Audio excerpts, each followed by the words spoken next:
Hello there, and welcome to a bit of a different video today. So I'm doing a full presentation of this at Imaging USA, and this is my rough copy, my walkthrough of everything. I'm going to be stopping to make some notes, but I just more or less want to know that this is going to run on time.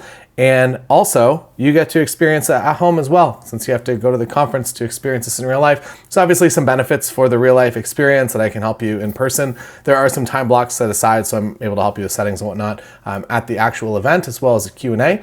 But the bulk of the slideshow I'm going to talk you through right now. Also, if you're a wedding photographer and you want a course dedicated to just doing this for wedding photography and adding video services, I have a full course called the Taylor Jackson Method. It's out now, and if you get it now, it comes with a ton of bonuses. So get in before those bonuses and the 50% discount are gone. Hello, and welcome to Imaging USA. I'm Taylor Jackson, and I'm standing on a stage and not in my office right here.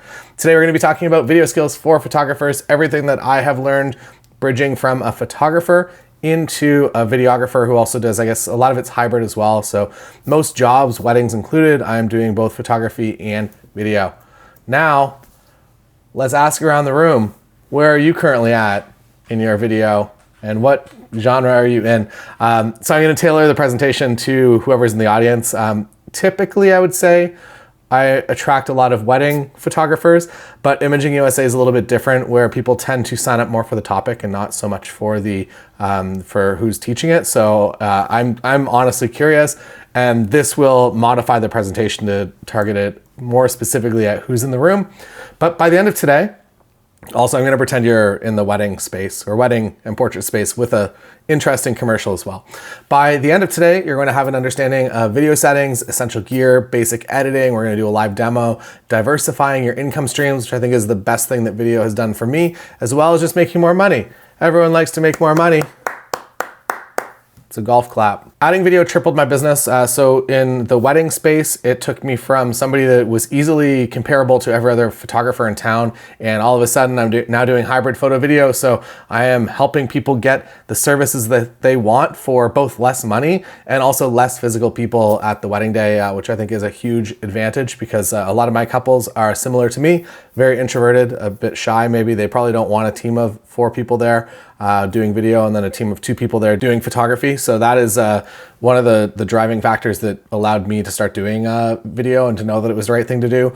I'm also, so if my couples are very, very interested in video and also they have a budget for a full team and that's what they want, I am never going to sell my hybrid photo video services to them and be like, this absolutely replaces a full team, because it doesn't. We can make a very simple highlight film. It's kind of a music video style, set to music, and I can do that as myself, or it's a little bit better if there's a team of 2 of us.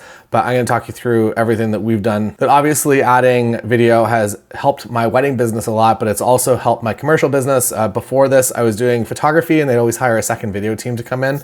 And it's honestly a lot easier if you yourself are just in control of everything. Maybe that means you need to hire someone that's more for commercial, at least on the dedicated side of photography, and on the dedicated video side that's going to come in and light stuff. Maybe you're actually going to hire somebody to come in and light. But overall, I would say it makes the experience for the client a lot better to just communicate with one person and to get one price from one vendor. Hi, I'm Taylor Jackson. You might know me from the internet. You probably know me from here on YouTube if you stumbled into this YouTube channel. Overall, I would say 90% wedding photography, 10% commercial at this point in my career.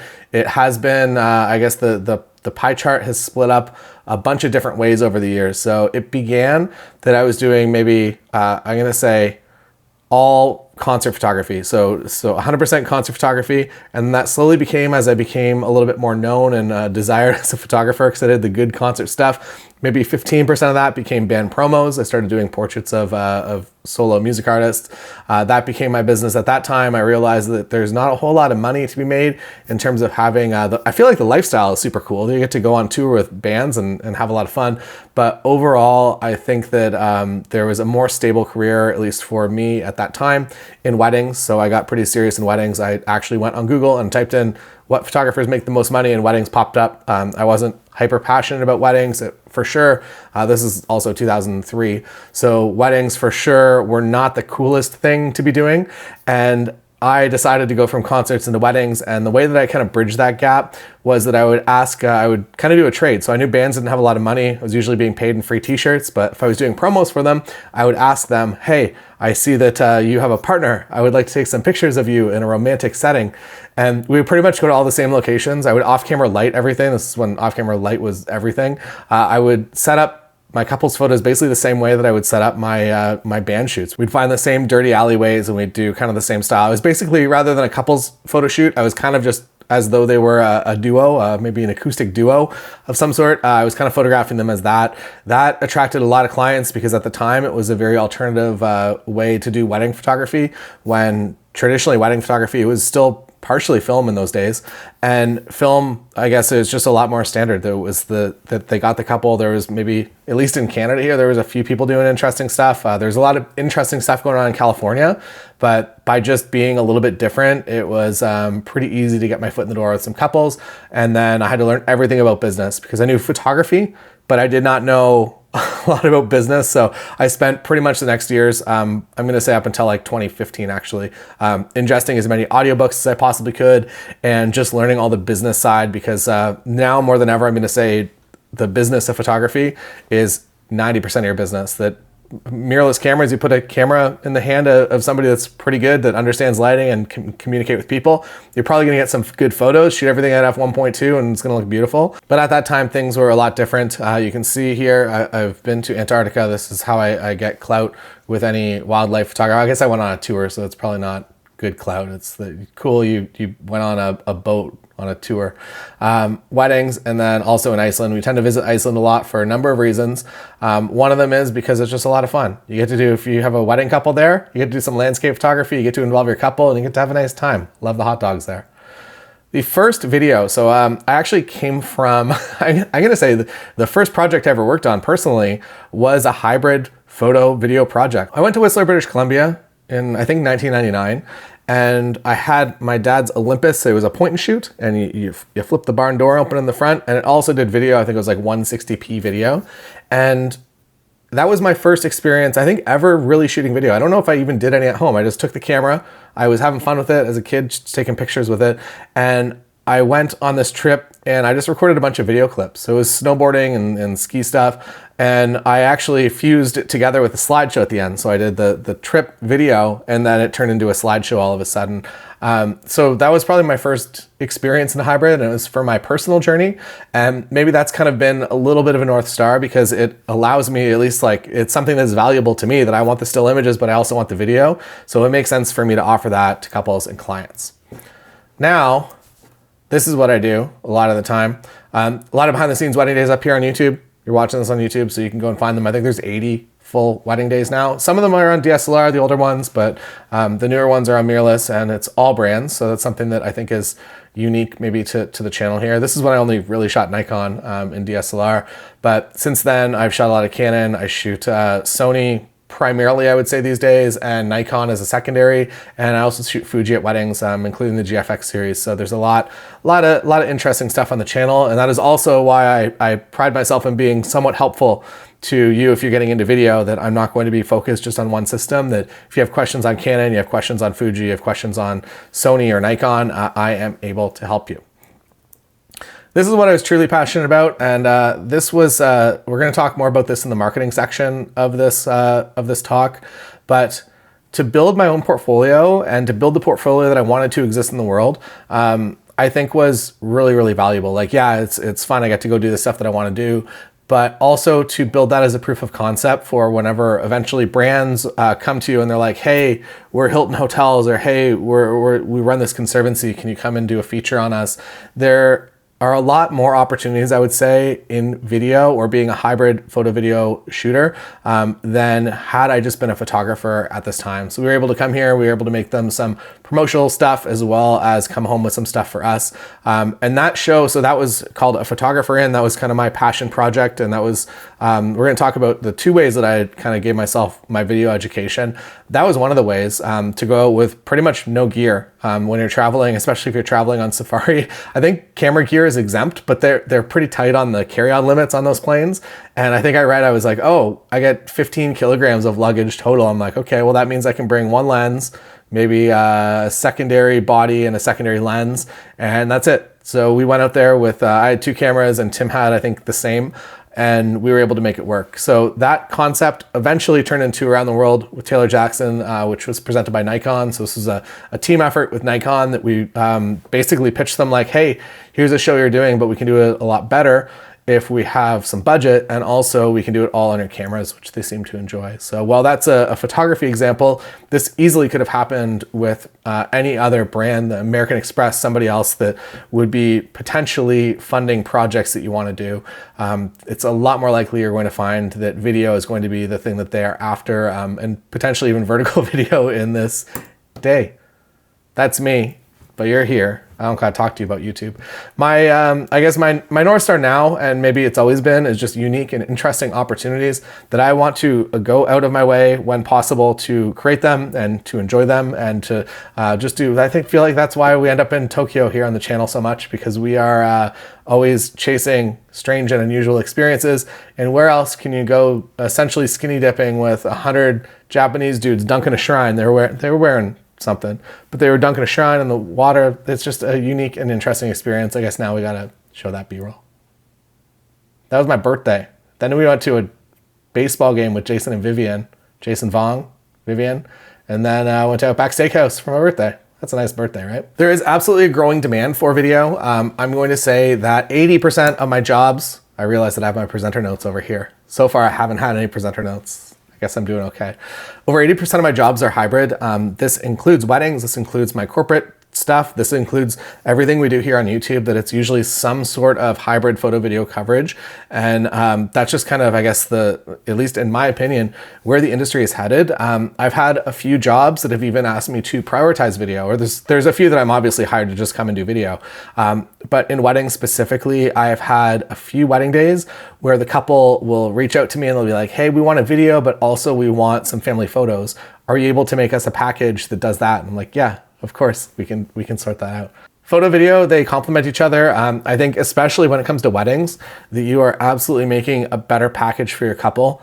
If a couple only has enough money to get photography, it's gonna tell probably 90% of the story. But if you're able to do also a video coverage with that, I feel like it both completes the entire percentage. Maybe it's even, I feel like when video comes in, it makes a bigger chunk.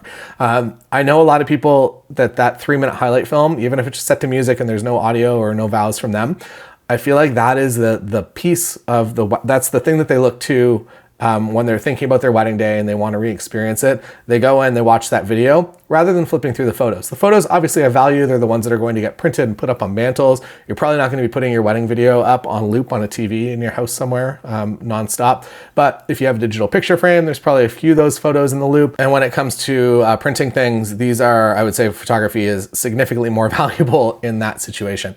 But they absolutely do complement each other. And I would say the majority of my couples and also clients, so if I'm doing branding clients for smaller businesses, I would say that the thing that they're usually the most excited about afterwards is the video portion of it. And they're like, oh, we almost didn't do it, but we're so glad that we did. So by getting better at video, you are absolutely going to make a better business.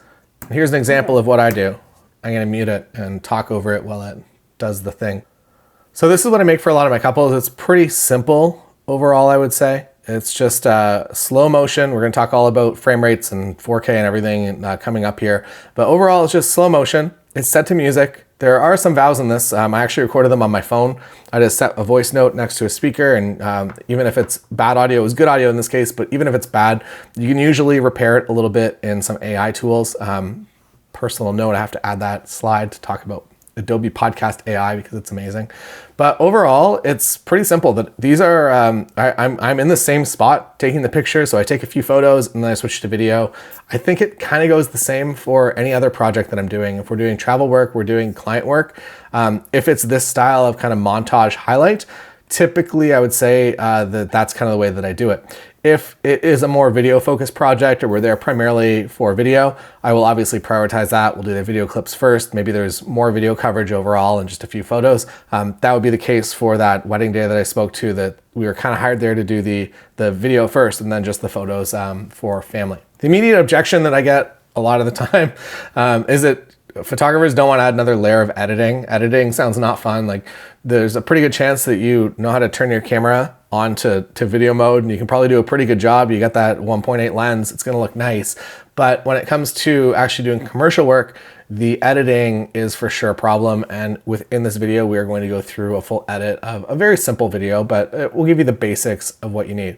So there are some options here. You can subcontract editing, or you can actually hire someone, or you can get an intern, or you can make some friends at the local high school and maybe they can help you out. But I think it's important, even if you are able to do all of that, I think that it's absolutely important to make sure that you have an understanding of editing so that you could do your own if ever required. And sometimes it is required that if you get really in a jam or a client is like, hey, we need this out today, like this is an important thing we need done, and you're able to turn that around and everything is within your own control, that's really good. But also you kind of have to know how to edit, because if you don't, you're going to shoot a really, really wild project that's going to take someone else way too long to edit.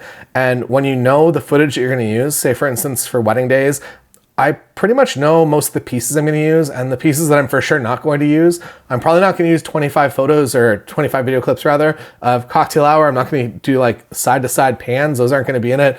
I'm not going to shoot every single table for details in video because I'm not going to include that. I know that it's going to be a lot heavier on the faces and the smiling happy people, and specifically the smiling happy faces of family. So that means the couple, the wedding party, and the family that's in the front row, or people that I can tell are kind of in their inner circle.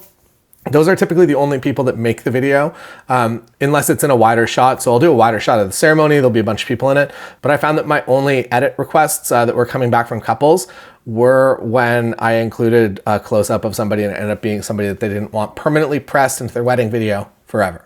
But first, before you can add video and add this whole new silo of services to your business, I think it's important to streamline your photo business. So I'm going to talk through a few of the companies that I use. They're all here at Imaging USA, so you can't, but if you're in the room, you can go and you can check them out and talk to them in real life and get a demo with some of your stuff, or just talk to them, make sure they're real people, that you like the values of the company. I feel like that's becoming increasingly more important. So here it is. Imagine. If you haven't used Imagine yet, it has changed my editing workflow specifically for weddings, but also for any sort of portrait, family, and I think even real estate. They're in, and sports as well. And for school photos, they can reposition faces in the right spot and crop it correctly. Overall, I would say that they have helped my business in a massive way. I'll put these links in the description below, but use that link to get 1,500 free edits, because it really will change your life. You can start the way that I start, and I guess maybe to give an overview of what Imagine is. Sorry, got ahead of myself there. So basically it's pattern recognition. So it edits as you would. So if you've edited a bunch of images, you put that profile and you upload that Lightroom catalog into Imagine. And then all of a sudden it will be like, okay, the last time that Taylor edited this backlit image with an 85mm lens, this is how the final image ended up looking. So we're going to mirror something like that, but also based on, I think, what thousands of other photographers do as well, to keep it super consistent. So even if you don't have 10,000 images to train a profile, it's going to do a pretty good job. The way that I started out with Imagine, and still kind of what I do for some jobs today, I'll just use one of the talent profiles. So they're pre-built profiles, and some of them are really good and will work really well with your stuff, and some of them might not. But you can re-edit with them. So if you get some photos back and you're like, not what I was expecting, you can run it through another profile for free. So those 1,500 free edits will be hopefully helpful for that and making sure that it's the right thing for you. Also, if you just go to the main site, you only get 1,000 free edits. So use that link for sure. Overall, I would say after using Imagine for, I guess I'm into my third year, but I would say about a year and a half into using Imagine, it was pretty dialed to the point that I would be changing maybe 10 images on a wedding day. And usually they were the questionable ones with mixed lighting that I knew that maybe weren't going to make final delivery, or if they were, I'd be converting them to black and white. But it will just edit everything for you through its magical AI and send you a catalog back, I think usually within maybe 15 minutes or maybe half an hour if you're also using my favorite part of it, which is straightening. So I shoot everything on a slant that's like this, and now all of a sudden all of my lines are perfectly straight. And I would say overall the benefit to the professionalism of your work is through the roof when things are, especially if you shoot all the family photos in front of a fireplace and you got to go through. Now all of a sudden everything's just fine. You can also do skin smoothing, teeth whitening, and a bunch of other stuff as well. So check them out because it is really, really helpful. It's who I use for every wedding and every family shoot and every portrait shoot that I ever do. Evoto I also use for a lot of my family shoots, as well as portrait and branding. What Evoto does, it will actually go through and it will automatically do all the stuff that you would do in a retouch. So if you're looking for brighter eyes and you're looking for properly toned eyebrows and more advanced skin smoothing and body skin smoothing as well. There is so much that goes into Evoto that makes your life easy, especially if you're just doing single one-off portraits. It will change your life because now all of a sudden, rather than doing that frequency retouch, it's going to take you 20, 30 minutes to do properly. You can get 95, 99% of the way in a couple of seconds with Evoto. So get started with 50 free credits and see if it's for you. But if you are retouching individual images or you're doing batch retouching on weddings and you just want to make sure that those like 10 beautiful sunset photos that you know are going to end up on canvases and printed have the absolute best retouching, please check out Evoto and stop by their booth. Come to WPPI and stop by their booth. Focal is also, so I'm a part owner of Focal, and we have this program that gives you a fractional studio manager. So now you can get your images edited quickly through Imagen and retouched through Evoto. And the business side of things, if you want to run specifically a wedding photography business, but you want someone to do all of your paid ads for you and to get those incoming leads, and when those incoming leads come in, now you have a fractional studio manager that's talking back and forth with those people, making sure they're a right fit. And then at that point, they pass them off to you, or they can not even if you just want to book them. And they'll do everything else like booking them in and just making your life really, really happy. So check out that. It's the Focal Ignite program. It's a little bit expensive, but you are hiring a real life human. This isn't just like an AI bot that does all this stuff. This is a real person that likely lives in Victoria in British Columbia and Canada. Part 1, video settings. Here we go. So if you have your camera here, just pass it through the screen. I'll help you. I'm going to do a setup tutorial with anyone that wants one. If you do have any questions, feel free to put them in the comments below. I'm happy to help out. I'm going to talk through 24 frames per second versus 30 versus 60 versus 120 versus 240 frames per second or even higher. HD, 4K, 6K, 8K. We're going to dispel all the rumors. Stay tuned. There's nothing really that'll surprise you. So most movies that you've seen are shot in 24 frames per second. Also, the word 24p is replaceable with 24 FPS. So just if you see 24p or 30p on your camera, know that. Most broadcasts are at 30 FPS. So if you're watching a TV show, I should also say that this is in America or in Canada or any NTSC country. If you are living in a PAL country in Europe or in Japan, the frame rates are going to be 25 and 30, I guess, and 50 instead of 60.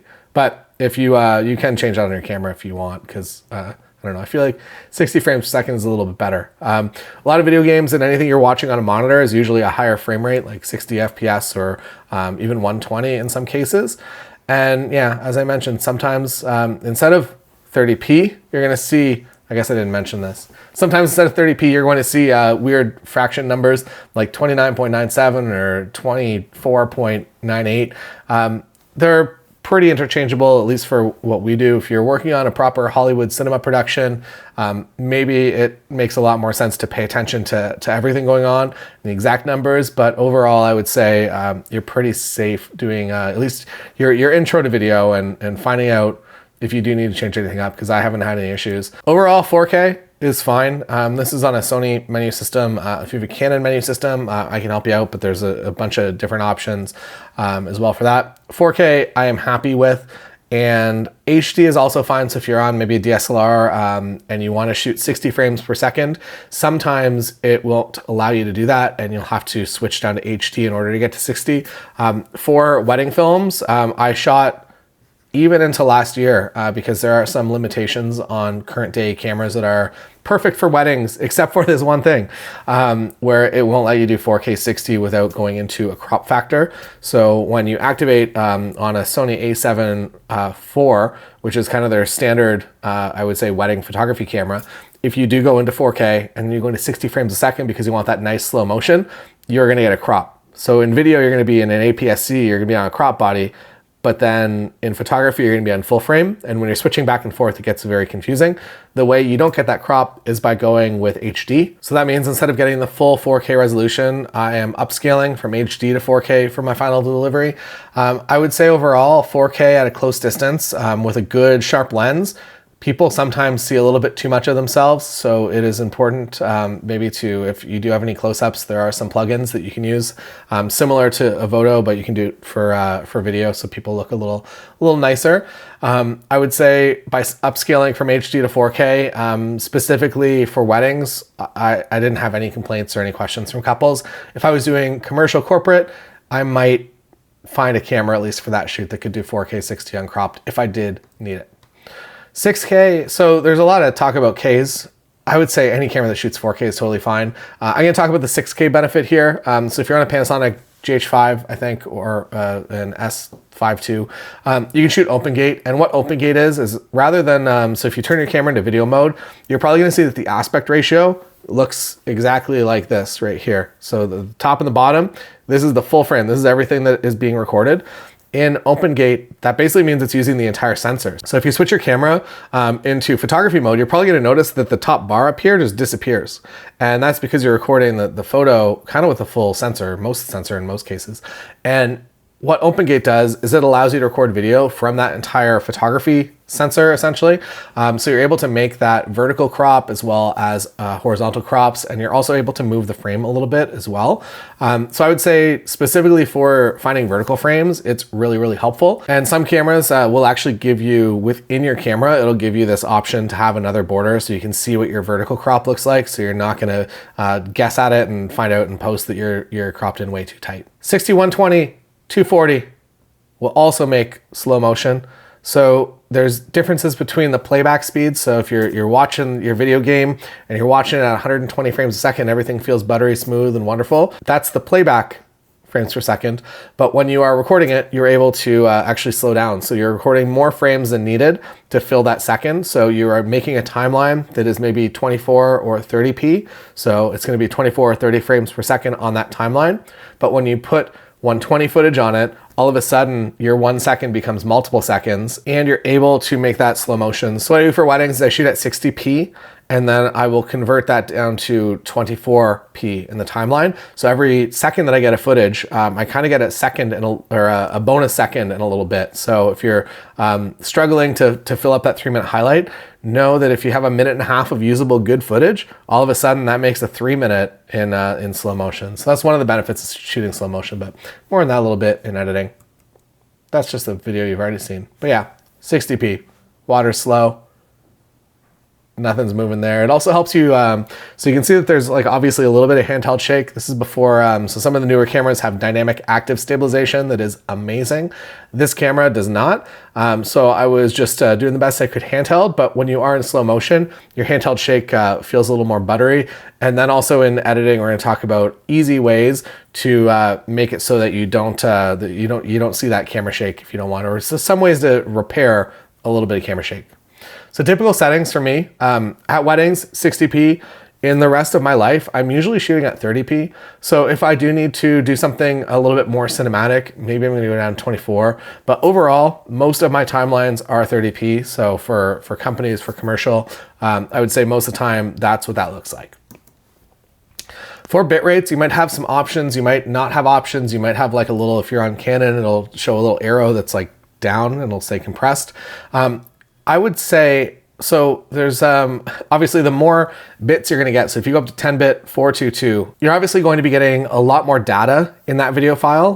There are some benefits to that, specifically if you need to do some color correction in post, or if it's a really crazy scene that you know you're gonna have to do some editing to. I find, at least for myself, I'm pretty happy with either this 60M. So right now we're in 8-bit at 60, and moving into maybe something that I might need to do some color correction on, I might move into 100, which I think is still fine. I rarely actually shoot 10-bit. You can, I guess, season to taste, do some tests, see what you like. But overall, I would say I'm usually at that 8-bit 100 most of the time on Sony. And then on Canon, you kind of don't get too many options. On Nikon, I feel like you get high or normal. I go on high, good quality mode. But I can help you out with that, I guess comment down below. And now the exposure triangle for video. So the things that change for video is that now all of a sudden you have to be a little bit more aware of your shutter speed, and not because things are going to get blurred. Actually, you want things to get blurred. So it's called the 180 rule. You might have heard it. There's multiple different 180 rules. There's one 180 rule. If you're filming two people talking to each other, like interview, you're not supposed to cross the 180 line. This is a different 180 rule. This is about your shutter speed. So if you do shoot a Panasonic camera or some Sony cameras now, or Canon Cinema line, maybe even Nikon too, you can now do shutter angle in cameras, and you are able to basically just say 180 shutter rule. And what 180 is that your shutter speed will now be double your frame rate that you're recording at. So if you're recording at 60p, your shutter speed will be 1/120 of a second. And if you're recording at 30p, your shutter speed will be 1/60 of a second. This is important because it introduces natural frame blur, so you can actually see it. So if I was to freeze this, my hands are a little bit blurry, and that is more similar to what the human eye is going to see. If you're shooting overcranked, which I do quite often, because we'll talk more about hybrid photo video, and sometimes I guess the benefit, we'll get into it now. The hard part is that if you are shooting photography and you want your shutter speed at maybe 1/320 of a second in order to freeze motion, but then your video settings are going to tell you that you have to be at 1/60 of a second, but that's going to introduce motion blur into people in your photos. You obviously don't want that, so I prioritize the video, and there's a plugin called Real Smart Motion Blur that will emulate the video moving like that, and more similar to what your eye would expect to see. That is, I would say, the way that I get around it. I know it's not the exact proper way. We're going to talk about the way to do it properly, but overall that's what I have to do in order to make hybrid work. So you can see down there, those are my settings. Back focused image, my bad. 1/60 of a second. I'm at 4K 30p that you can see up there at the top. And then one of the ways that you can go about it is if you want to stay at that shutter speed and that's important to you, I would say it's more important if things are moving quickly in the frame. So if you're filming cars going left to right across your frame, and you're overcranked, and that car is gonna look really glitchy as it goes across. But if you're at 1/60, the car is gonna nicely blur and motion as it should. One way to do that is if it does get too bright, you can go and you can move your f-stop all the way down to f22. The other way is you can get ND filters. So I'm sure you're aware of what ND filter is if you ever shot a waterfall or ever, I don't know, been on the internet. The ND filter is sunglasses for your camera. It lets less light through, and it allows you to just pretty much kind of get rid of some light, so you're able to shoot wide open still. And there are two versions of them. One is an ND filter that's just a straight boring ND, and one is a VND. A VND is a variable neutral density filter, and it allows you to go, a lot of them will do from either 2 to 5 stops, or maybe 5 to 9 stops, or some of them will attempt to span the entirety from 2 to 9. If you are using one that's the do everything VND, make sure there's going to be a little click point. So as you move the filter, it's going to click into place. Make sure you're on one of those, because if you're in between, I think the way they work is just two pieces of polarized glass move like this. And if they're not set in the exact right spot, you might see some interesting and unique effects that you maybe want, but you probably don't want them. And we already talked about that, so I'm going to move that slide for the presentation. That's why we're here. Moving into color profiles. So I am very boring with my color profiles. This is just, as you're seeing it right now, there's no edit on this, or I've added my LUT, I guess. So I've added the CL LUT that members have access to, or you can get down below. But I shoot a pretty, it's called a burnt in profile. So if you're basically just shooting JPEG. So in video, rather than shooting, you can shoot RAW on some cameras. You can shoot RAW internally in some cameras, and you can shoot RAW out through maybe a USB-C or an HDMI on some cameras. But there's really no reason to do that, I would say, unless you really, really want to work hard on your white balance and you want to make sure that everything's perfect. The halfway point kind of between a burnt-in look, as you're seeing right now, is S-Log, or at least on Sony it's S-Log, on Canon it's C-Log, or Nikon it's N-Log, or Fuji, I assume it's F-Log. And what a log footage is, as you can see here, it's a little bit more grayed out. So it allows you to have a little bit more information in your shadows and your highlights, and you're able to grade it a lot differently as well. So in my case, pretty much all the footage that I'm shooting, it's either myself or my friend Tyler editing most of this stuff. And we know exactly what that's gonna look like in the end. If you are shooting a music video and you have no control over the edit and you're just a hired person to be there to DP for the day, there's a pretty good chance you're gonna be shooting log footage of some sort, or even raw footage maybe in that case. But it just allows a lot more flexibility in post-production. So if somebody wants to make it look very specific, shooting in log is going to give the editor more flexibility. This is a break. I'm gonna walk around the room now. I'm gonna set up people's cameras. This is a phone. End of break. Part 2, gear I use often. So I already talked about ND filters. I have a variety of them. Also, the ND8 that you see there so the numbers are confusing. In my brain, I use them as stops. So an ND8, even though it says the word 8, it's a 3-stop filter. You can usually just search for them online and it'll tell you it in stops, because I feel like I understand that more than ND numbers. And you can get really, really intense ones. So the one that you can see down there is an ND 1000 in the bottom there. And I use that a lot. So an ND 1000 is 10 stops, and I'll use it a lot for waterfalls. So that one rounds nicely. Just take the 2 zeros off and you got the answer. But for an ND8, ND16, ND32, ND64, unfortunately, you gotta do some math. ND1000 or ND10000 if you're into solar stuff, maybe even. ND1000 is my go-to if we're in Iceland. And I will usually, so it might be a little bit weird, but I typically use just regular ND filters when possible. Even though a variable neutral density filter, a VND, is going to be more versatile, I find that I just like, overall, at least from the VNDs that I've used, I like the lookout of a straight ND filter usually a lot better. It does less strange and unusual things. Nothing wrong with VNDs, just know that your colors might look a little bit different than you're used to seeing without having a filter on that. Even though it's supposed to be a neutral density filter, it's not supposed to add, subtract, change color. Some of them still will. Now moving into stabilization. So IBIS, internal image stabilization, a lot of cameras have it. If you're on a DSLR, you might not have it. For IBIS, I would say, depending on your camera, so really research or even just test how good your IBIS is. I know on some of my older Sony cameras, the IBIS, it says it has it, but does it really? I don't know. It's not very good.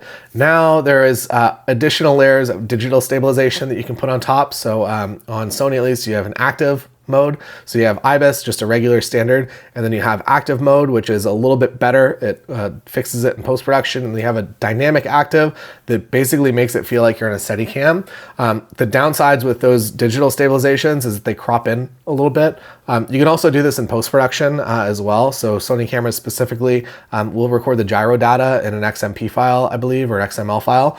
And you can load it into Catalyst Browse, and you can pretty much just apply the dynamic stabilization in Catalyst Browse rather than doing it in camera. I like to do everything that I can possibly in my camera and make those decisions now rather than having to make those decisions and export and do different things later. So I would say make sure your IBIS is good if you are going handheld, and if not, there are some options. So you can see at the top there, IS is in that Canon lens name. I highlighted it. And what IS means is image stabilization. So there's stabilization in the lens. So even if you don't have it in your camera body, the lens is going to do a pretty good job overall. And if you have IBIS in your camera and also image stabilization in your lens, they will typically work together to create an even better stabilized experience. You can also use gimbals. I'm gonna say that I haven't used a gimbal in many years now. I don't know what it is. I feel like it's just the overall, the workflow with it. And I also don't shoot stuff. If I was shooting automotive and I was hanging out the side of cars all the time, trying to get those nice tracking shots, I would probably be using gimbals more often. For myself, at wedding days and at commercial shoots, I am usually in control of the situation enough that I'm not in a fast moving car, or I'm not somewhere that I have to do really advanced, like Hollywood style camera moves. Most of my shots, at least, this is also personal preference. A lot of my shots, they're either tripoded or they feel pretty locked off that, yeah, there's some movement in there, but I'm not swinging my camera around and I'm not trying to chase people across the scene. I am usually framing up a nice scene and I'm letting the motion happen within it. Tripods, if you are coming from a photography space, having a nice fluid head tripod will make your life so much happier. They get really darn expensive, so you can rent these. And this is just for the head alone as well. Your sticks can also get very, very expensive. If you need something that goes really, really high up, if you're at an event and you know people are going to be standing up and you have to be able to get the shot over their head, you might have to have a very, very tall and very stable tripod with a fluid head. In that case, rent them or find a friend that has one, because they get really, really expensive. Overall, for most of the shoots that I do on wedding days, I will use tripods for locked off shots during the ceremony. But other than that, I would say that most time everything is handheld. For self-filming, I use tripods a lot, and that's the end of tripod. You know what a tripod is. I don't kind of explain it to you. Continuous lights instead of strobes. So there are some products that do both. It will be a strobe, but then also will be some sort of continuous light. I don't have any with me right here, but some will even have a modeling light. So the Godox V100, that's a newer Godox light. It will work as your flash. It's very, very powerful as a flash. But then also there's a nice little video light in there too. It's not going to be nearly enough to overpower the sun, but if you are in a darker environment, it's probably gonna do some pretty good things. For wedding days, it is absolutely important to have something in your bag in order to overpower any sort of bad lighting. Specifically, it's usually the podium, and the podium is usually in a spot that's like there's a pot light right above you, and it's not so good. So if you're able to overpower that light or at least soften that light out, it is very, very nice. And I would say, at least in terms of receptions, it's kind of okay to have something that works as a spotlight. When someone's at a podium, it kind of makes sense for a spotlight to be on them. A lot of venues just don't have that. And if you're the one that can turn that on, a lot of these will work through either your phone or they'll have a remote. And if you are the one that's able to make that spotlight happen, I think that's fine. Even though it's a little, I don't know, I like to hide. I don't like to show people what I'm doing, but I think by having a light on somebody that's speaking at a podium, I think that's totally fine, and it's gonna make your footage a heck of a lot better. When it comes to commercial, corporate stuff, I would say 3-light setup is usually what I'm using. 3 lights will pretty much help you out in any situation. You can make a quick little 3-light rig, and I would say it's the exact same as if you're setting up a portrait shoot, but now instead of strobes, you're just doing continuous lighting. Or maybe you're already using continuous lighting. There's also different varieties of this. So this one says bicolor. So that means that there is a white and a yellow LED, and usually they're just stacked beside each other. There's also the full spectrum of color as well. I find that I don't use color as much as I don't know, as I would just use a simple daylight to incandescent LED like these ones shown here. All right, now into something that I use a lot. I use teleprompters for a lot of my videos. I feel like it just helps me make my script tighter. If I can write it, revise it, and then go out and just say it. Reading from a teleprompter takes a little bit of getting used to, and if you show up to a commercial shoot and someone's never read from a teleprompter before and you're like, here's a script the client wants this person, maybe if they're not an actor, they're an actual employee there might be a little bit of a warm-up period. Basically what you get is you get this little remote that's down there, and you can go up and down, so you can hit play and the words start coming down in front of your lens like you see on the picture there. And if you screw it up, you just hit the button to go back up to the top or go back up a few lines and keep reading from there. I personally have become pretty decent. I would say that the videos you've probably seen on the channel, they're like, wow, that's like, he feels very comfortable and natural in front of the camera right now. I'm gonna say 100% those are probably teleprompter videos. Ones that I've written out, I've scripted it. So for my own personal stuff, it's that I write the thing, I revise the thing, and then I put it on the teleprompter and I go say the thing. So rather than me trying to think about what I want to talk about and coming up with stuff and trying to keep it concise, it's easier for me to just do that on a teleprompter, and it takes maybe 1 or 2 times reading each of the sentences, and I can get pretty comfortable with it. I actually came up, so I used to just write things on paper, and I would just hold it under here. So I would kind of like almost teleprompter it myself. I'd be like this, so I could read, and then it was just barely out of frame there, and I'd read some lines, and then I'd read them to you, and then I'd read the next line, and then I read it to the camera. So that's kind of what I've always done. So maybe that's just me. Maybe you're super comfortable in front of a camera. In that case, awesome. Audio is very important. So I am right now using a Rode. No, I'm not. I'm using a DJI Mic 2. It's going to be one of these slides. The built-in mics on your cameras, some of them are decent. This is the ZVE1. The on-camera mic is actually pretty decent. It's probably the best possible.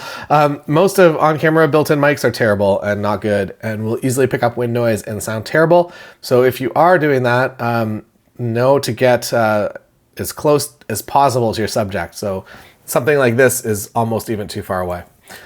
Microphones. So shotgun microphone, I would say, is what we used for years and years.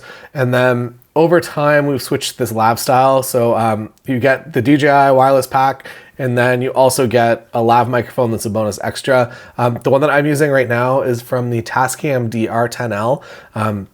That is a pack that is basically one of these DJI packs, but it's not a wireless pack, it's just standalone. We used to use it all the time for weddings, but now the standalone pack doesn't make sense because you can also use these DJI Mic 2s as standalone packs. And when you put a lav in it, it sounds amazing, I think. This Tascam DR10L lav is also one of the best lavs that I've ever used. It fits my checkboxes of it minimizes outside noise. So even if you are out in a busy area, it will very much only pick up kind of within this area. So if you're talking to someone else really close, it's probably going to be fine. If they get to be about that far away, all of a sudden they're going to start to disappear. If there's a car over there and it's making noise, it's probably not even going to come up on this mic. Some lav mics will pick up more audio, some will not. If you want something that's incredible and in a ridiculous price point, the DJI Mic Mini 2s are also very good. And yeah, everyone seems happy with those. I use the DJI Mic 2s for a few reasons we'll talk about in a minute. You can also go crazy and get boom pole. So sometimes you gotta look like Gear Bro. If you are at a commercial shoot, if I show up with this camera and one stick light, so this is just a little Lume Cube LED stick. If I showed up with those, I'm pretty confident with this mic pack that I could handle most any just kind of like single person talking, get some B-roll also. But sometimes you have to look more professional, especially if you're charging a lot of money for a shoot. So sometimes you just bring in unnecessary stuff. I've even heard of people bringing in cases of stuff that they just never even set up or use because they just wanted to look like they're pros. If you do want to, this is how they mic TV shows for the most part, and movies. Sometimes they'll do what we'll talk about in a minute, and they'll actually hide a lav somewhere here. But I would say overall, this is kind of more the professional standard. So if you do want to get this, you don't have to have a boom operator. You can just get a stand and just put the mic basically like right about here. So when they're talking, you're picking something up that's really natural. One of the problems potentially with using an on-body microphone is that if you are using a lav and it's kind of in my throat basically right here, all of a sudden you get this really bassy sound that's not really natural to what's going on. Whereas if you have a boom pole or if you have a boom mic right here, it's going to be a lot more realistic to what you're actually saying. One of my struggles, I think, with boom poles, or at least from what I've used them, is people tend to shuffle and move a lot. So if all of a sudden you're just like, people are touching stuff, it's going to pick that up because it's in the pathway. You're going to aim it at their mouth, but you're going to pick that up as well. So I think it's easier in kind of the run and gun style if there's just one or two of you to use lavs. That's my preference at least. So you can also get these lavalier Go's. These are from Rode. So you're kind of mixing the brands, but I find that these Rode lavalier Go's are kind of the best quality for the price point. You can get into some really, really expensive professional quality lavs. These I feel like sit in the happy medium zone that they're not. I think they're $99. They're not crazy expensive, but they do a very good job for what they are. You can also get these stickies. So as I mentioned, you can hide this lav. So you would take there's a little wind piece off here. You take that wind piece off, and then you can just stick it somewhere down here. It's a very small thing that it might make a little bump in your shirt, but overall, I would say it's kind of the most professional way to mic someone without making it look like they're mic'd. And then they can just roam anywhere. They got that little tiny mic pack on them and it's stuck to their chest, this sticky circle. Life is good. Recorded boxes. So, I'm going to say for events, this is very, very helpful and useful to have. There's other versions of this. The H6 I feel like is the do everything version. There are less expensive versions that do a little bit less than this. And you can kind of see on the side there's XLR input. So XLR is just a way that a standard mic, if you're looking at a mic cable, usually that's the one it's going to be. That plugs into the side. You have a little dial there. You also have some ambient microphones, those Cross XY mics up there. They will also pick up room sound. So to break down a wedding day, typically how I would use this is that I would have usually two of the things operating. So I would use the room mics just to have kind of that backup audio source, but then I will also have an out from the board So with the DJ typically has some sort of board where the microphone is going into, and you can usually get some sort of out from that. So sometimes it'll be an XLR out, sometimes it'll be the RCA, so it's like two colored things. If it's an older mixer, or some of the newer mixers even have them, but there hopefully is some way that they can give you an out. I find that it's best to show up with a cable kit, so whatever they have available as an out, that you're able to do that and you don't have to steal their cables. That is overall, I would say, what makes me the happiest. And then recording that straight from the person holding the microphone is usually the best. But there are some potentials because you're not in total control over that audio. Sometimes people get on the microphone and you're doing the photo video stuff and that mic is just way too loud and it's all up there in the red and it's clipping out.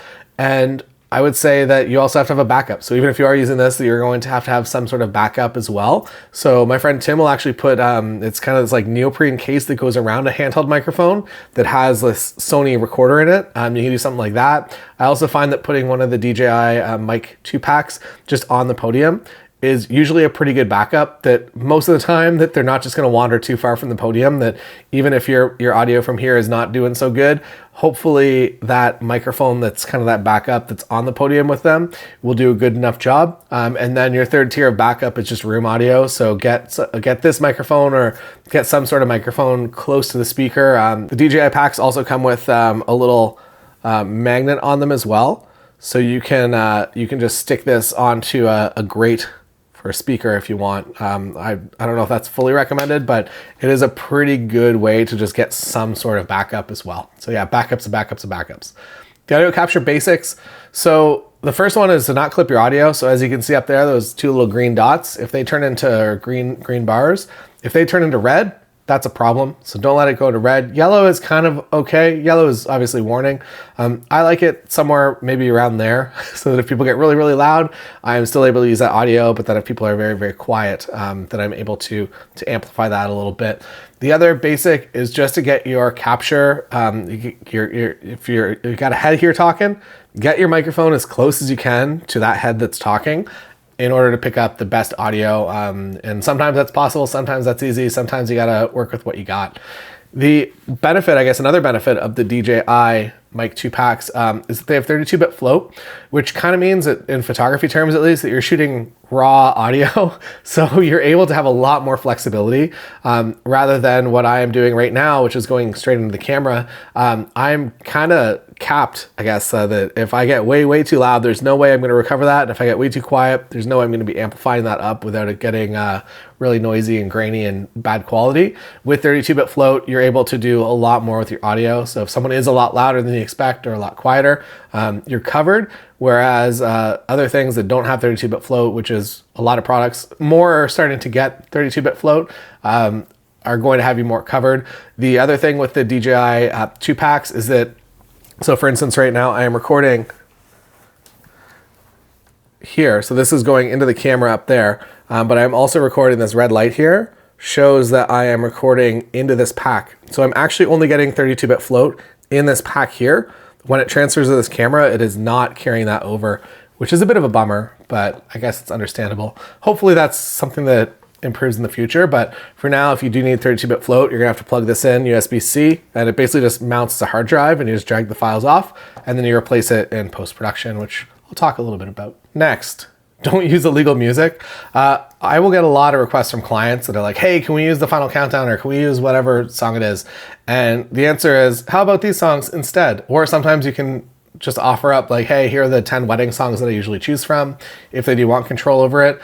For weddings, I will typically just pick a song, and I don't think, I'm thinking back, there's been like 1 or 2 times that people have asked for additional edit with their first dance song, which is illegal music. I will do an edit for them, but I will tell them that this can't go on the internet, that this is like for you. This is this USB that I'm giving it to you. This is the only copy of it that exists, and it's just for you guys.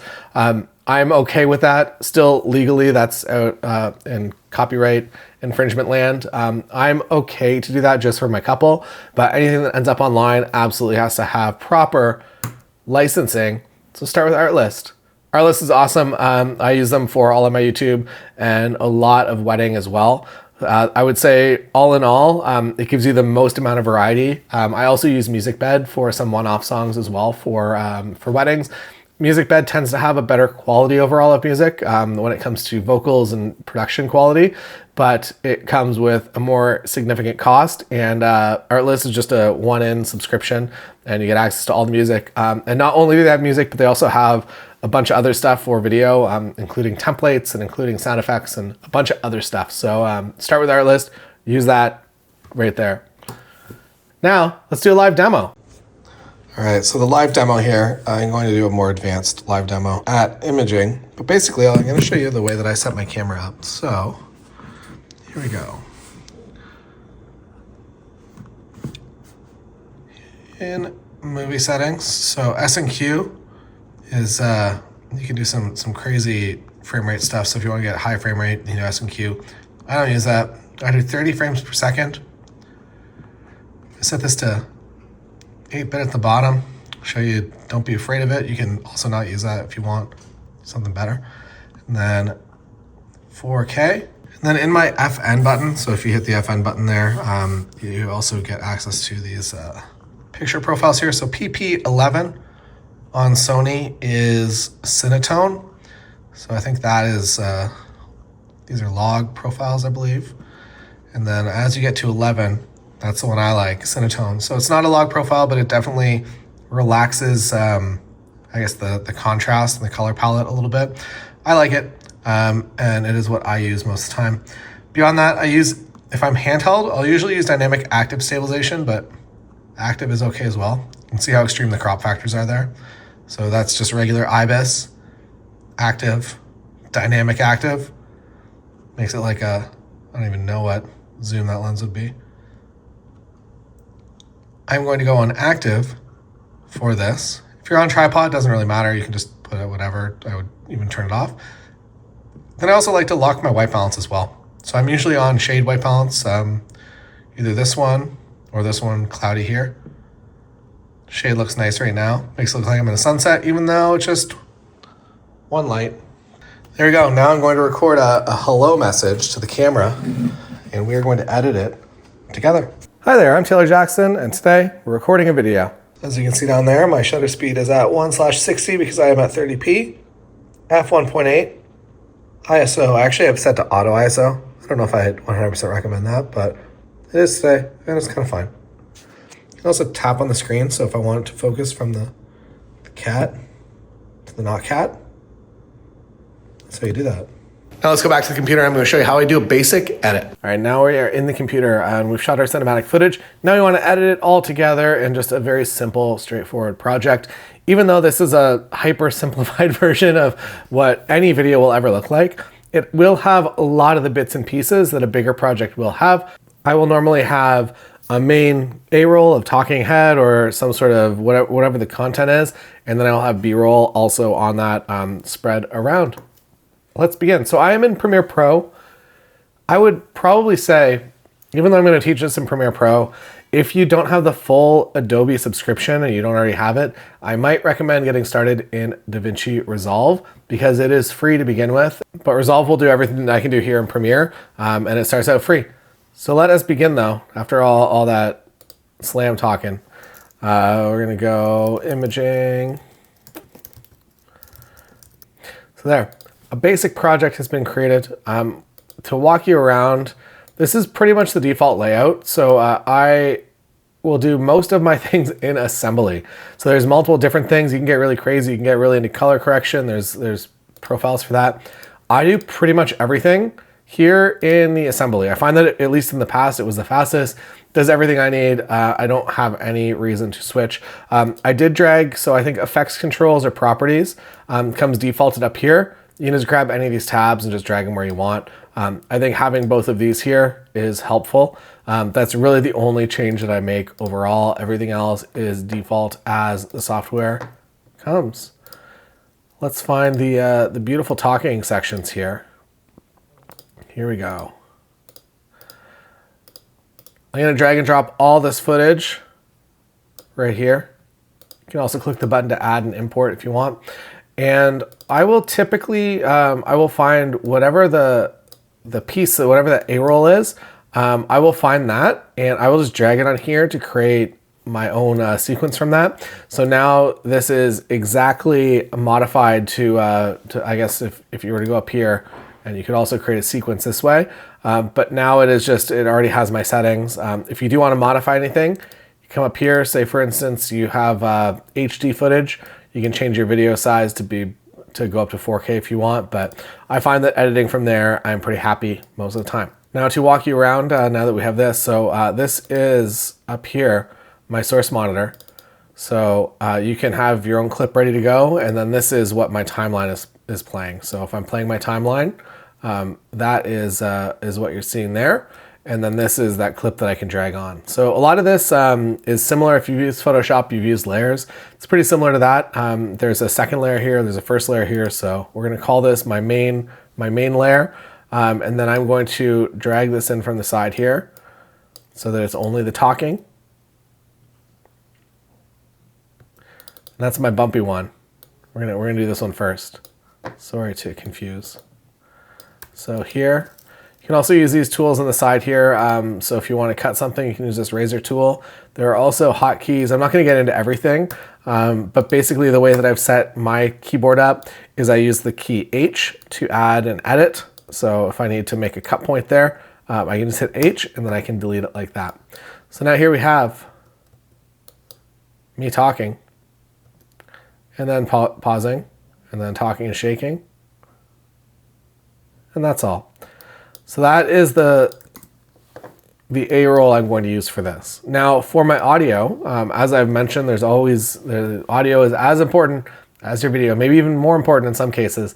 I will do a few audio things. So Audio Track Mixer is where I make most of my the global edits. So this is anything that's going to be happening on this audio track. So similar to how video tracks can stack up like this, audio tracks as well.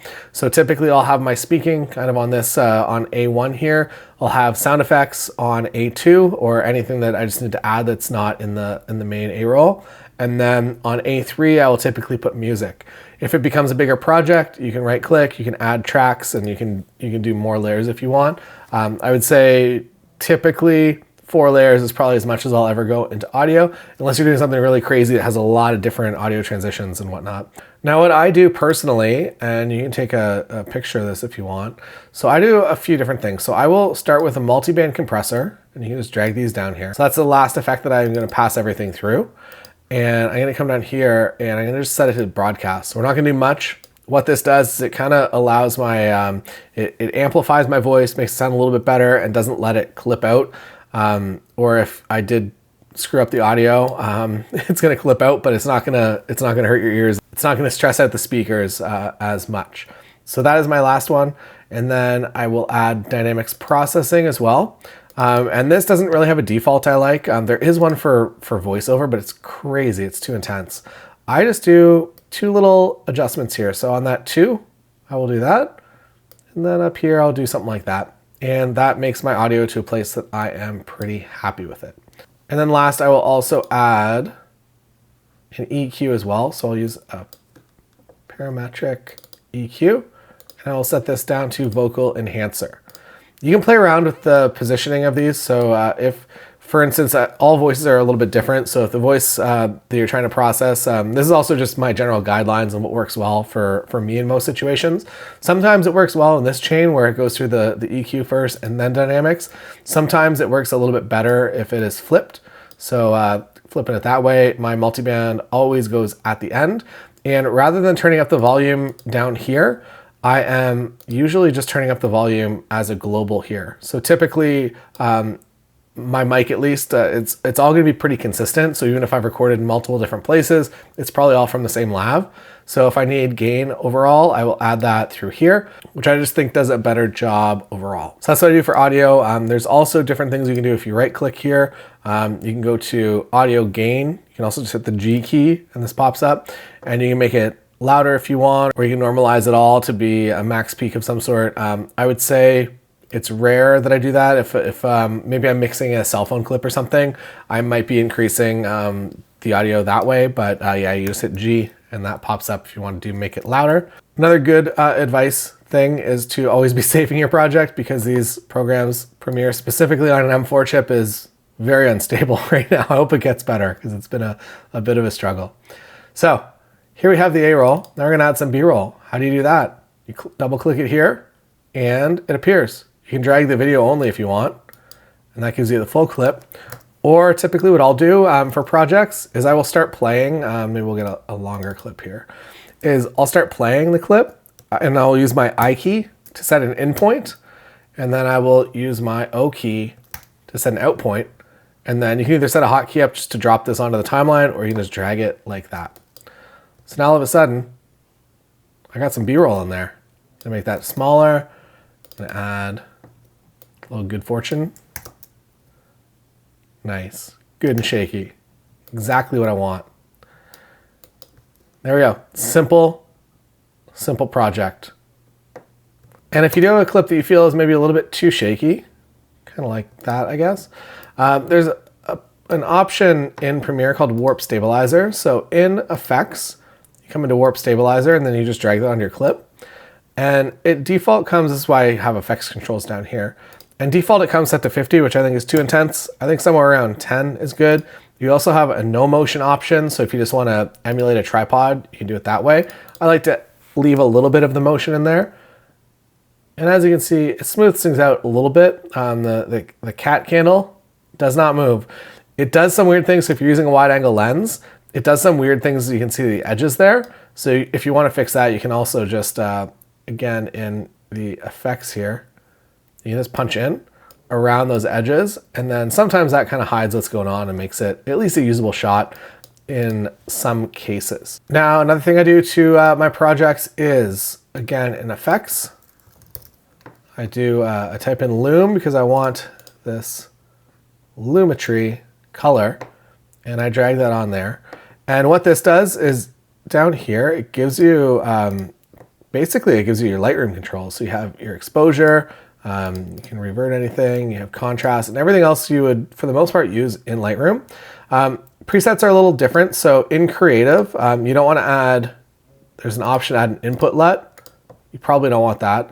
In Creative, you should have an option here.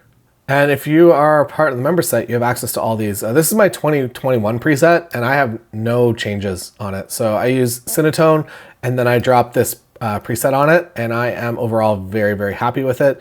There is also a program, I forget what it's called, but if you search for it, you can find it, that will transition a preset you have in Lightroom to be a LUT, so you're able to do something that's consistent from your photos to videos. So here we go. Let's do no LUT. Turning that off, that's what it looks like. On, it looks like that. It's subtle, it's nice, I like the colors, warms things up a little bit. If you want to get really into color correction, you can do all that. If you want to get into curves, vignette, everything else or most of the stuff you can do in Lightroom, you're able to do that. So I will typically, at least for most projects, you can do it that way, and you can just copy and paste your LUT. So now my LUT is on there and there. There is another way to do it. So I'm gonna get rid of all these. You can just click on it there, hit delete. Another way, and this is the way that I usually do my wedding films, is I will actually do an adjustment layer. So clicking this little button here, or you can go up here to new adjustment layer. Okay.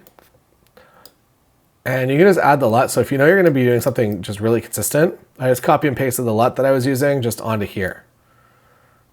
So if it's gonna be something that's on the entire project, this works. You can also do something like this. So say for instance, 85% of the project is as you want it with the LUT, but then just this right here is maybe a little bit underexposed.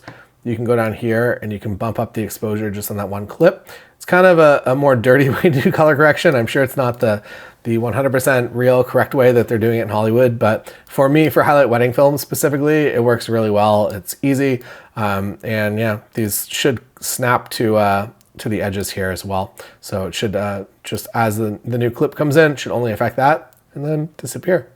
If you want to add text, you can do that. I like to put my text under the adjustment layers so that whatever I'm doing, I think this goes for any text I ever do, I want the text to look similar to what the tones of the LUT would look like. So I always do that under, and then I make sure that the adjustment layer is at the very top. Now, let's do an export and watch this thing at full screen, because because I know what everyone wants to do. So for the most part, if you are dragging this clip on and you're building your sequence from that, it's going to take a lot of those parameters, or maybe all those parameters. If you do want to upscale or downscale it, this is where you do that. You unclick that button. If you're leaving it clicked, it's going to be as it defaults. In here, maximum render quality. I typically will do this. This says that it gives better quality scaling. So if I am doing something where there's an image that's a little bit larger, or if I am upscaling footage of any sort, I'm usually use maximum render quality. Everything else can stay the same. For this target bitrate, even though it comes default to 75, I feel like it's, especially if you're trying to send this online, I'm going to say somewhere around 50 is going to give you pretty much all the quality that you want. You can probably even go lower, but I would say 75 is a little crazy unless you want that optimal quality and you have very, very fast internet, in which case that's fine. I have very slow internet here for some reason, so I am happier with 50. That's it. That's all. Hit export. Hi there, I'm Taylor Jackson, and today we're recording a video. This is the video. The warp stabilize is too crazy. Don't go that crazy with warp stabilize. But that should give you at least the basics of what I do at a lot of projects. There's obviously lots of different ways you can get into more stuff within Premiere, but I would say those are the basics that I'm touching pretty much every single project. Beyond that, I usually just go online and just search for whatever I'm trying to do and I learn it. And a lot of the time you're going to use something for one time. It's not going to be a recurring skill that you learn, that it's going to be something to solve that one weird problem that one time, and then you're going to move on. And now let's talk about how this is actually going to make you more money. All right, into part 3, diversifying income streams, marketing, and making more money. So there's a lot to talk about here. And a lot of the stuff that's on the channel, or if you're part of the members course or the members website, there's so much there. I would say the key, the overall, the basic is to start building your dream video portfolio or your dream photography portfolio. If you want to do the thing you want to get paid for, you got to start kind of on your own in some way. That it is unlikely, it does happen sometimes, but overall it's pretty unlikely that you're going to be hired for the dream thing you want to do if you have nothing relevant to show that couple, that client. So start building your dream video portfolio if you want to get hired to do stuff. Offer to collaborate with others, make them a promo video. For me in the wedding space, it is very easy for me to be like, hey, florist, can I come and do a behind the scenes of you getting ready for your weekend of 5 weddings that you're doing? That would make a very nice promotional video, some nice visuals, as well as get them to talk a little bit about what they're doing, maybe make them a straight promo video, maybe make them some reels. There's lots of opportunities. Do bonus video coverage at photo gigs. The big asterisk, that's not an asterisk, it's just a note here. If you are hired to do a job, do that job, execute that job as they're expecting you to do. But then also if you're capturing some video along the way, I think that's totally fine. If there is someone there, say for instance, the wedding day, if there is a videographer hired, don't do video that day. We do it next week when there's no video person hired. There will be exclusivities and contracts, as well as just be a nice person and don't try to steal someone else's job right in front of them. The way that I learned to do most of my video production, at least in a commercial sense, was so this was my film school. We did a documentary about startups in our local area. And I went out and I filmed a pretty crappy little trailer. And then we put an Indiegogo campaign together and it got funded. So people locally wanted to support the project. I use this both as a way to tell the story of our local community, but then also learn how to do everything that I'm teaching you right now. So I learned interview lighting and a bunch of wildly different scenarios, as well as how to get audio when you go into a room and it's like, wow, this is literally a concrete room and everything echoes, how to get decent audio enough in a room like that, as well as how to just film people so that they like looking at themselves as well. Coming from a photography background, I would say that's kind of the thing that you have going for you. You probably know how to make people look good already, and you know when light is bad, you know how to fix it. So hopefully that's a skill that carries forward into video and that people are pretty happy.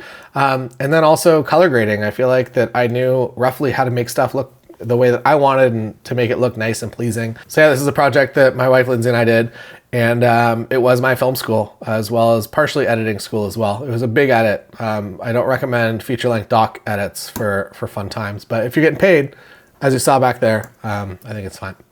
Start offering video as an upsell. So for me in the wedding space, this was something that was, I guess, kind of the easiest transition. So my couple, hey, it's 1 month from your wedding, just touching base, looking for that final schedule. Also, if you're interested, I'm doing this new thing where I'm offering a highlight video. Here's a sample of what I've done. Again, have that sample ready. And if you're interested in adding it, maybe it's $900, whatever you want to start charging. And then every week it gets a little bit more expensive until you get it to the place that you want it to be. For me, I think my highlight videos are usually an extra $2,000 on top of just the photography coverage. You can also get into this slowly through vertical clips for social media. You also get to build your own marketing. That's the next slide, spoiler alert. You also get to build your own marketing. So if you are better at video, you're going to just be better at marketing your company. So do video clips for you, some vertical clips for you, but then also some vertical clips for everyone else that's involved, and build out a nice package for everyone. Make everyone nice and happy. Marketing material for your own business. Now you can control, you can make a promo video. You can make promotional videos when you're at a destination wedding. You can make behind the scenes video content at projects that you have released that aren't NDA. And you're able to make that behind the scenes content for yourself to hopefully book you other jobs that are similar. Now, the question, I guess, the big question is what to charge. So I think the easiest way to go about it is to make things packages. For me, at least, when I'm doing quotes, I typically have the photography all together as one, and then I'll have the video also, and then I'll give it a total price. This package together, this is what it costs. Individually, this is what it would have been. I think it's also important to make the packages easy to understand, so don't just try to confuse people with a bunch of stuff. Make it very, very simple for them to understand, and if it's a commercial job and they have to get this approved by their boss, make it very easy for that boss to understand exactly what you're going to do, and that is a lot more likely that you're going to get hired for that job. I also like to tell people what most people do as well, that in the case of weddings, it's probably their first time getting married, so it's pretty easy that I'm just like, hey, this is what most people do. You can do that or you cannot do that. It's up to you. When it comes to commercial, when a company, a new startup comes up and they're like, hey, we got this new fancy ring that measures your blood pressure or whatever, I'll tell them what other people that I've done jobs with in the past, what they've needed and what they've done, because it might be possible that it's their first time ever booking someone to do video. And I can be like, hey, this is like that you might want 3 reels, and you might want a promotional video, but then you might want a longer doc that's a behind the scenes kind of look at your company that interviews people. And then you might also want some still images of your product as well. And if I can put that and be like, this is probably what you're gonna want, they can obviously modify it from there. But I would say overall, the final thing that they sign off on is usually pretty similar to what I recommended. Now, the last big thing I think, and when it comes to pricing, is to not try to build the market from nothing. That if you are, if you're in an existing market, people are already booking video jobs, don't come in and just quote either way too low or way too high above what's already existing. That if you could do some local research and see roughly where people are at, if you can price yourself appropriately, I think you're gonna just have a much better time. So yeah, go with the market. It's easier. You're going with the current rather than fighting against it and trying to do something completely different. That's all. Any questions? Feel free to put them down below, I guess. You're now a unique product offering, and hopefully you're going to find a lot of success doing both photography and video. I know that I have, and thousands of other photographers have as well. Thanks for being here. And there it is, the rough copy of my presentation for Imaging USA. If you enjoyed it, feel free to do the thumbs up thing. If you didn't enjoy it, the Lee Zavitz joke is hit the downvote button twice. Thanks for making it to the end. And if you do have any questions, feel free to put them in the comments below, and I am happy to get back to you. See you again next time. Bye.